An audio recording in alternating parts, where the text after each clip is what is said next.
This real estate agent just signed a new listing in our first 16 days of launching our YouTube ad campaign. You see right here, this was just this past Monday. As of today, I'm recording it on a Friday. Signed paperwork to bring this vacant lot to the market, $330,000, excuse me, within 16 days. Now I'm gonna go break down the metrics, break down the entire funnel, so you can literally know exactly what we did to do this. If you want to chat with me to do the same, go book a call below. But basically, breaking down the entire strategy we use, starting with the ads. You can see we tested 5 different ads. The only difference in these ads is the hook. So the entire ad, so let's say this is the ad script, the entire thing is the exact same, except this first bit right here. So the only thing we're changing is this first part of the ad. So we have hook 1, hook 2, hook 3, 4, 5, etc. Right? That's the only thing we're changing, because the biggest thing with videos, with ads, is the actual hook of the video, which the point of the hook, I'm going to just reverse engineer this with you guys, is you want to call out who it's for.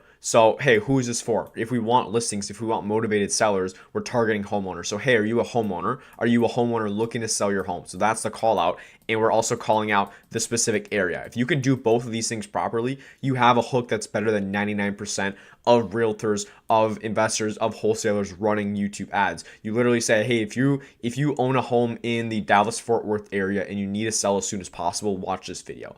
As simple as that, a call out and the area, and that's the formula for a good hook right there. Once you get more experience, then you can test other different angles, like one leading into emotions or pain points, desires, all that sort of stuff as well. But that's basically what we're split testing. You can see this is from October 19th to November 3rd. That's when we got the listing, was on the 3rd.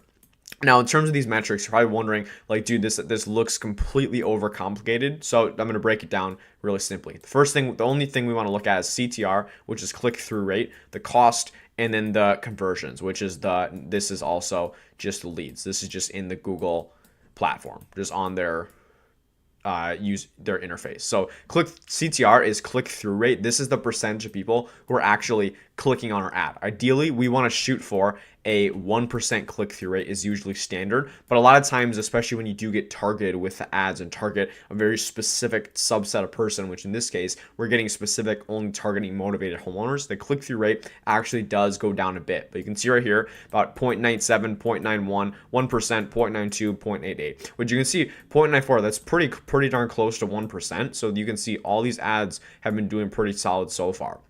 And one thing I want to point out as well is you see this ad right here, hook 1, we actually went and paused it, because if we go and look, our cost per lead on this one was $200, right? So we got one lead to spend $200. Obviously, it's not a great conversion. So that's basically how I go and split test this. If you are running your ads, if you hire me to go do it, the biggest thing I'm doing is going to be going and split testing on the back end, finding which ads are performing, which are underperforming. Because now we know hook 1 doesn't work, and we can start allocating the budget from this one into these other 4 ads that are working, and we repeat the same process. So give it another week or two, maybe then we'll cut hook 5 and then start allocating this money into these other ads, and you get the idea. And that's the whole point. It's always an ongoing process.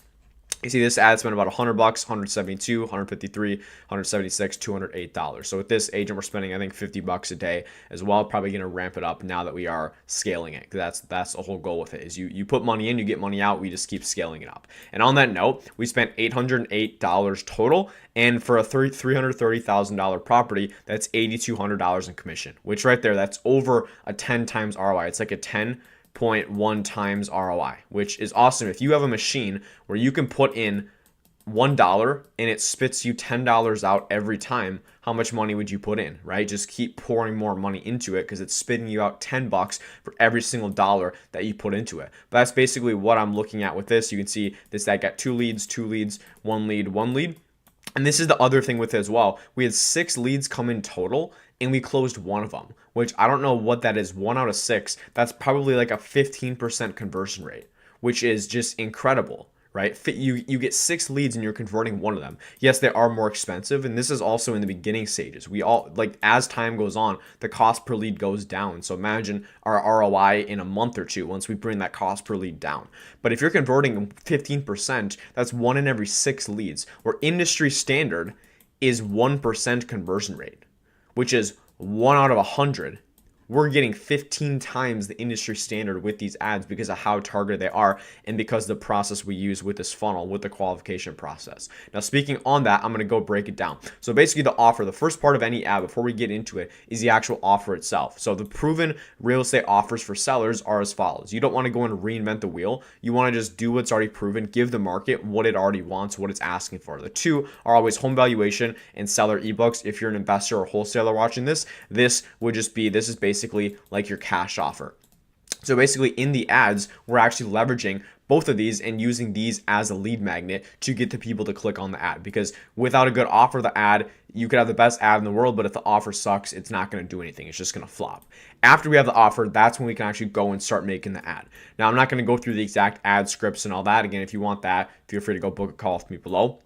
Basically, though, this is how we're structuring the campaign. Like I showed you, we have one campaign and we have the ad set. This is where the targeting happens, which this is where a lot of the magic happens with the YouTube ad besides the video. So with the ad set, basically who we're targeting is someone who owns a home, so homeowners, and there's a custom segment. So we're pairing homeowners with a custom segment, meaning these people in this custom segment are actively searching, I need to sell my homes for sale near me. So we know this person is in our geographical area and they're actively searching to sell their home.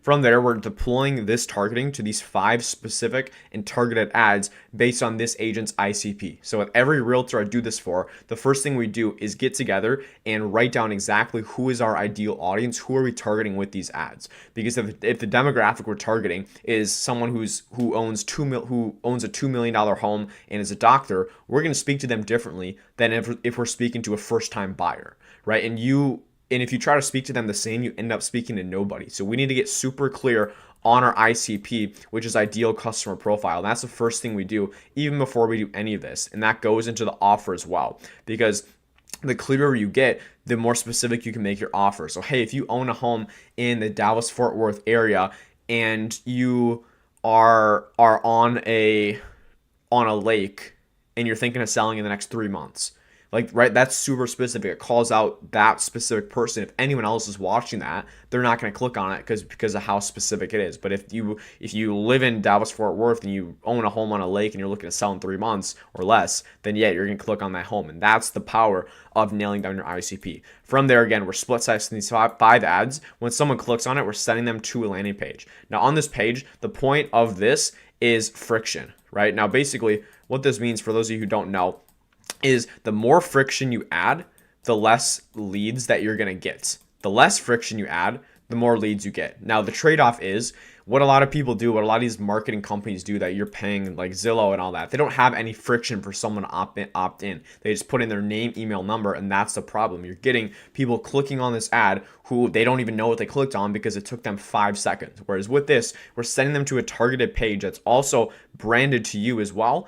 And we're actually having them answer questions like, hey, what's your address? Are you working with an agent? What's your timeline to sell, motivation to sell? All that stuff before we ever get their contact information. And along with that, the whole point of the YouTube ads as well, all these ads, it's all video, right? Because it's YouTube. Just like you're watching right here, it's just so much more engaging, but it builds a lot more trust.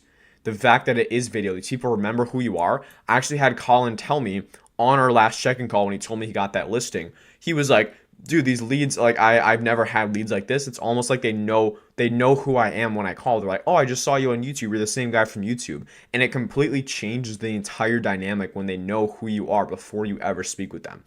And it makes the entire process easier. And again, that's how we're able to convert 1 out of 6 leads, which is, again, ridiculous, 15 times higher than the industry standard, which is just amazing, right? If you could call 6 leads, get 1 to convert every time, then we just pour more money into it, put more gas in the fire. After they submit their information, they become a new lead. Basically, the realtor gets a text saying, hey, new lead, here's their address, name, number, their email, their motivation to sell, timeline, all that, and only if they're qualified. But after that, we're sending them to this VSL plus calendar page. VSL stands for video sales letter, which is basically a quick video where we're kind of just building trust with them, right? A lot of people stop after they opt in, but that's where we need to convert them the most, continue to build that trust. But also with it, if you have a good VSL, you end up getting majority of the leads to end up just booking on your calendar, because if they're motivated and they've seen your video, they went through our targeting and our qualification process, odds are they're looking to sell as soon as possible. So we get them to just book directly on our calendar, where all half the leads we're getting are just inbound that just book right on your calendar. Right after that, we have the nurture sequence. So all the SMS automations, email automations. This stuff isn't like the some people who call you are only selling this, and it's like this is just a tiny percentage of it. But just make sure we're maximizing everything on the back end. So having these automations, but then it comes down to you getting on the phone with them, whether they book an appointment with you or you give them a call. This is just basically setting this up and teeing that. Basically, from there, if they're qualified, boom, book the appointment, you close the deal, get the listing. If they're not, you put them on a long-term drip. Because again, with this funnel, it's super, super manageable. You don't need ISAs or virtual assistants calling these leads, because we're getting a pretty low quantity, because the focus with YouTube and what it should be with real estate is quality over quantity. Why would you want to waste your time on speaking with 94 other unqualified leads when you could just get 6 and to find one who's actually serious, right? And I'm not even saying the others aren't serious. I think he's had 3 listing appointments out of 6 leads, which is pretty crazy. That's a 50% lead to listing appointment ratio. And we're also in a terrible market right now, especially where he's at. He's up in Canada, and I think 1 or 2 others they're looking to sell in the spring as well. So this is not even to say that these other 2 aren't even going to sell in the spring. Like they sound like still really good opportunities. But basically, that's the entire funnel right there. Again, spending $800 to make $8,200 back, 10 times ROI. Put $1 in, get $10 out. Why? Who would not do that, right? It's a cheat code. That was my dream as a little kid. Again, listing in literally 16 days. And if this sounds like something you're interested in, you're a real estate agent, wholesaler looking for motivated sellers, you're an investor, and you want to actually take control of your lead gen, have a system like this where you're automating the entire process, getting inbound motivated sellers on your calendar every single day, and we're converting 10, 15, 20 times higher than the industry standard, which is pretty darn low, then go ahead, book a call below, see if you'd be a good fit to work with me. I'll set this entire system up for you, where literally all you have to do is take the appointments. I set up literally the rest of it. And I also do have a pretty juicy guarantee in there as well, which a lot of people like. But if that sounds like something you're interested in, you're serious about growing your business, go check below and book a call with me. And other than that, I appreciate you watching. I'll see you in the next one. Peace.